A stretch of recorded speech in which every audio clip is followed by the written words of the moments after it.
북에서 정찰 위성을 발사했다고 합니다. 정부에서는 당장 전쟁이라도 일어날 때 국가안전보장회의를 개최하고 윤석열 대통령은 영국에서까지 9.19 합의에 대한 효력 정지를 서둘러 제거했습니다.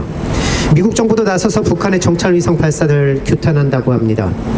일본도 중대 사태라며 규탄하고 나섰습니다. 언론에서는 아침부터 무슨 큰일이라도 날 것처럼 방송을 이어가고 있습니다. 그런데 북한의 정찰 위성 발사가 문제가 되는 이유는 무엇 때문일까요? 우리나라도 30일에 정찰 위성 발사를 예정하고 있습니다. 미국은 향후 10년 동안 운영 중인 위성의 수를 4배로 늘릴 수 있을 것이라며 공개적으로 정찰 위성 확대를 밝힌 바 있습니다. 그런데 왜 유독 북한의 정찰 위성만 문제가 되는 것일까요? 답은 간단합니다. 북의 정찰 위성 발사가 그들에게 위협이 될 것이라 생각하기 때문입니다.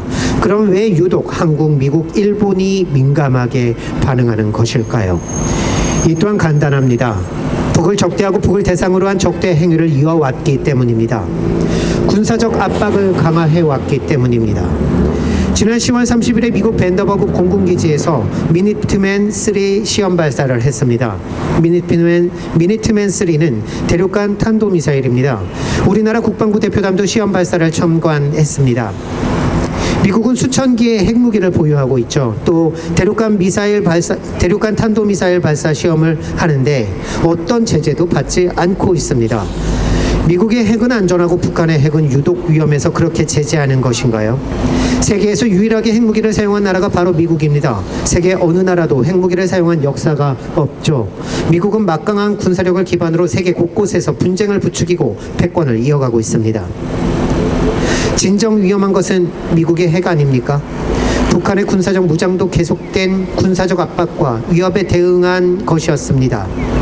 바다에서는 핵 잠수함과 항공모함이, 하늘에서는 핵 폭격기가 전개되어 북을 대상으로 한 전쟁 연습이 쉴 틈 없이 벌어지는데 이에 대한 반발은 당연할 수밖에 없는 것 아니겠습니까? 바로 얼마 전이었습니다. 13일부터 16일까지 한미 6회 공군이 참여하는 연합 합동 해상훈련이 실시됐습니다. 지난 15일에 미 공군의 B-52H 전략폭격기가 전개된 가운데 연합 공중훈련을 실시했습니다. 현재 미국의 핵추진 항공모함 칼빈 쓰나미 부산항에 입항해 있습니다. 지난달 로널드 레이건함 이후에 입항 이후 한 달 만입니다. 미국의 핵추진 잠수함 산타페함도 제주 해군기지에 입항해 있습니다. 최근 미국의 온갖 전략무기들이 수시로 한반도에 드나들며 전개되고 있고 지금 현재도 막강한 군사력에 집결해 있는 상황입니다. 한국과 미국은 워싱턴 선언을 통해 발표한 한반도에 미국의 전략자산 전개 빈도를 높이겠다는 내용을 현실화하고 있습니다. 이 전략자산의 전개는 한반도의 평화를 지켜주거나 국민의 안전을 지켜주는 것이 아닌 한반도에서의 군사적 긴장을 조성하고 있습니다. 미국의 전략자산을 한반도에 전개하는 건 한미동맹이라는 명분으로 동아시아 지역에서 자신의 패권을 유지하기 위한 미국의 전략일 뿐 우리 국민의 안전과 한반도의 평화와는 아무런 상관이 없는 군사 행위일 뿐입니다. 윤석열 정부는 북의 정찰 위성 발사에 대한 대응으로 9.19 합의 효력 정지를 발표했습니다. 지상, 해상, 공중에서 군사적 긴장과 충돌의 근원이 되는 적대 행위를 중지하기로 약속한 바 있죠. 이것이 바로 9.19 합의였습니다. 무력 충돌을 방지하기 위한 완충장치 역할을 해왔는데요. 이번 효력 정지 발표로 인해 군사 분계선 부근의 군사 행위가 가능해집니다.